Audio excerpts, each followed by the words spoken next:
Hello there, my fishy friends. I'm here behind On the Way store, just checking to see how things are different, what's changed with the floods. And the big part of today's mission is trying to rescue trapped salmon.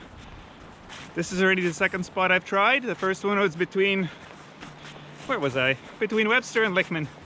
And we checked a whole bunch of puddles in the side channels there.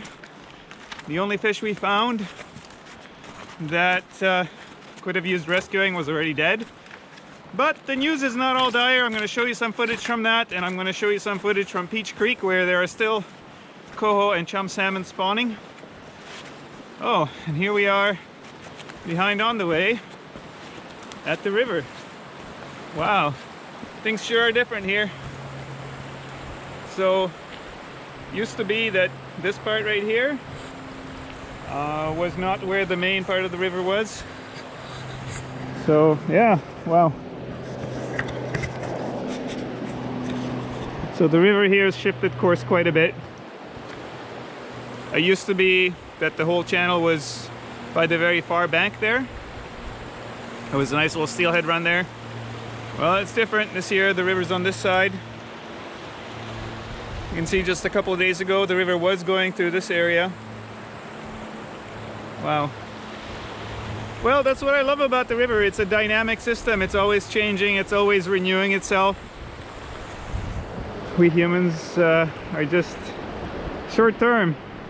The river really does its own thing. This is the highest flood that I've seen since I moved to Chilliwack about 7 years ago, but it's definitely not the only flood.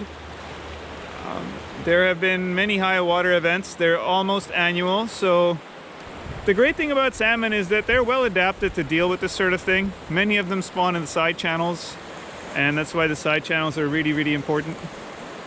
Unfortunately, the dikes kind of hem the river in a bit, and they really eliminate the formation and continuation of those side channels. So the man-made ones that we have are super important. And yeah, that's where it's good that a lot of the derby proceeds from the steelhead derbies and other various derbies go to the Fraser Valley Salmon Society, and they do restoration work on these side channels, so it's well worth it.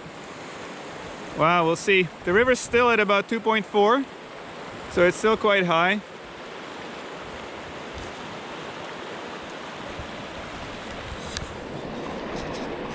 Well, as always, thanks for tuning in. I hope you enjoyed the video. I'm just going to roll in a few clips of us, my daughter and I, collecting garbage and looking puddles, but it looks like there weren't any salmon to rescue, so yeah, that's all right. That's good news in a way. I was kind of a little worried we'd find just, you know, piles of dead chrome coho sitting around, but that's not the case. The fish know what to do. Thanks for watching. See you next time.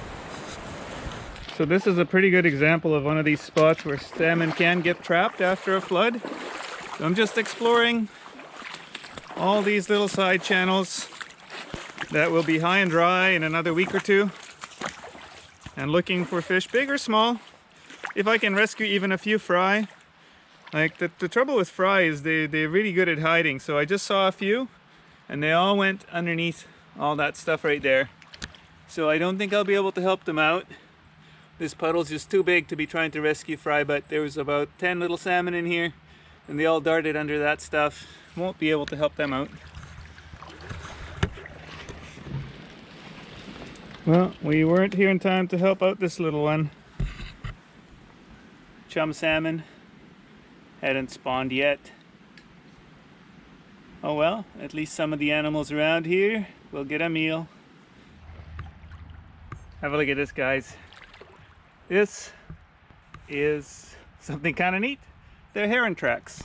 So these triangular things, that's a heron walking around in here doing the exact same thing I'm doing, looking for stranded fish. That's a great example of how nature doesn't really waste.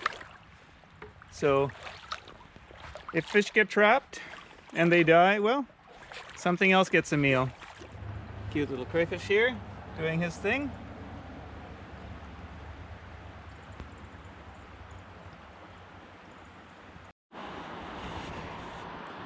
So this is what I wanted to show you guys. A lot of people feel kind of bad about the flood and what it's done to the salmon, but the salmon are marvelously adapted to these sorts of high water events. So here I'm in a spot that would have been 6 feet underwater just a couple of days ago. And here you have a couple of chum salmon. They've cleared a new red and they're spawning right there. So, you know, they know how to deal with this stuff and life goes on.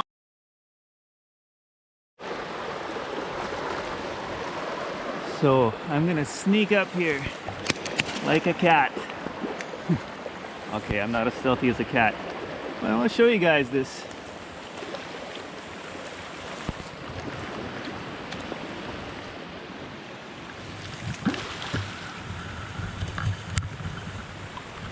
Okay, we've got all these chum salmon spawning away in a little side channel.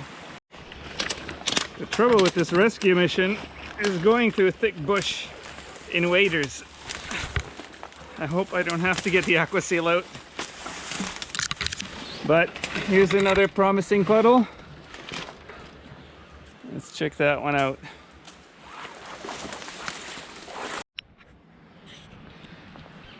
Well, we have not found any salmon so far, but we are picking up bits of garbage along the way. Hello there, my fishy friends. Welcome to another episode on Peter Herman Adventures. Watch me wipe out here.